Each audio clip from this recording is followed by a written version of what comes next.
ఈ కథ ఒక అబ్బాయిది. ఈ అబ్బాయి ఎన్నోసార్లు హాలీవుడ్ వీధుల్లో ఆర్టిస్ట్గా ప్రయత్నం చేస్తూ ఉన్నారు. చాలా రిజెక్షన్స్, ఎవ్వరూ ఆయనకి యాక్సెప్ట్ చేయలేదు. చేతిలో చిల్లి గవ్వలేదు, తినడానికి తిండి కూడా సరిగ్గా లేదు. రాత్రి అయ్యేటప్పటికి మాత్రం ఆయనలో ఒక నమ్మకం. ఈ నమ్మకంతో ఆయన విజువలైజ్ చేసుకునేవారు. గొప్ప నటుడైనట్టుగా, అందరూ ఆయన దగ్గర ఆటోగ్రాఫ్ తీసుకుంటున్నట్టుగా, ఎంతో మంది డబ్బులు ఇస్తున్నట్టుగా ఆయన ఊహించుకునేవారంట. 1985లో ఆయన ఒక పని చేశారు. ఈ పని మేనిఫెస్టేషన్ నిజంగా వర్కౌట్ అవుతుందని చెప్పడానికి ఒక పెద్ద రుజువు.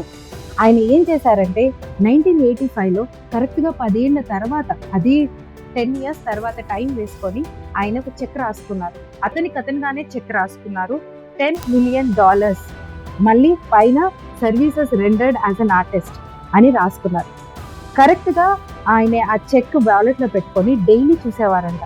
డైలీ ఆ చెక్ చూసినప్పుడల్లా ఈ అమౌంట్ నాకు ఇచ్చేశారు, నాకు వచ్చేసిందన్న సంతోషంతోనే చూసేవారంట. కరెక్ట్ ఒక సంవత్సరం ముందు, 10 సంవత్సరాలకి ఒక సంవత్సరం ముందుగానే ఆయనకి డమ్ అండ్ డంబర్ అనే ఒక పెద్ద సినిమాలో అవకాశం దొరికింది. అండ్ అంతేకాకుండా ఆయనకి కరెక్ట్గా $10 million ఆయన చేతికి వచ్చాయి.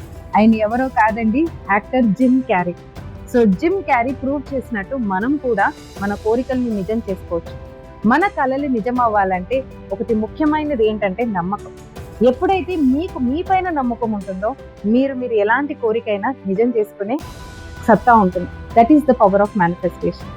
మీకు ఈ స్టోరీ నచ్చితే don't forget to like and tag to your friend. See you all with more content.